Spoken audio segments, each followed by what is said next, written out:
This is TWiT. You know how if you spend much time on Twitter, there's sort of a running joke because Uber, of course, the car ride service, is so popular and kind of becoming ubiquitous, at least in many metropolitan areas. Uber for snacks, Uber for dogs, Uber for haircuts. You know, it's something that I hear quite a bit because it's whenever you have a successful company, then another startup kind of wants to associate themselves. You know, it's like Uber for your mom, that sort of thing. Well, there is a company, a new company, this is a real thing, called Eaze, that wants to be the Uber of pot, as in marijuana, as in there would be a courier that would send that would basically bring this to you rather than you having to go to any one of the many dispensaries that you see, at least in the neighborhood that I live in.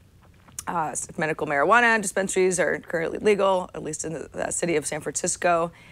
Amber, I don't know what to make of this. Is this just a blatant attempt to try to capitalize on the popularity of Uber, or can you see anyone actually using this? I don't know. I kind of think it's a good idea, I have to say. I mean, one of the biggest arguments that I see people have when we talk about decriminalization of marijuana is people say, oh, you can't decriminalize because people will drive when they're high and they'll be smoking and driving. So anything that gets that out of the mix, I'm happy to see services that allow you to do that. It's funny, Tim Foyle in our chat room says the couriers are going to get robbed. Hopefully they won't have, you know, well-marked vehicles.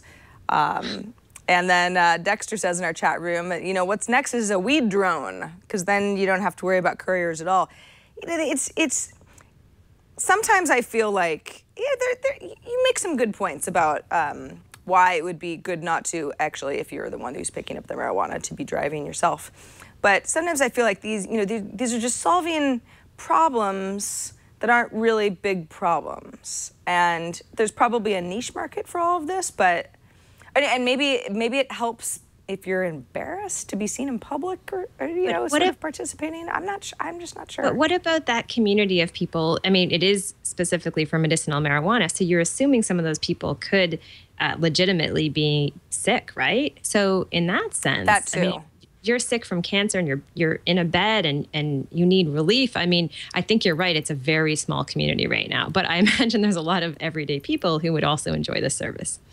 Yeah, I think it probably depends on the city that you're in. And San Francisco is probably a great little breeding ground for something like this. But anyway, it's Eaze, E-A-Z-E. They've got a website and everything. So I don't know. I got a little chuckle out of it this morning, and I wonder if I will be eating my words when it becomes an extremely popular product down the road.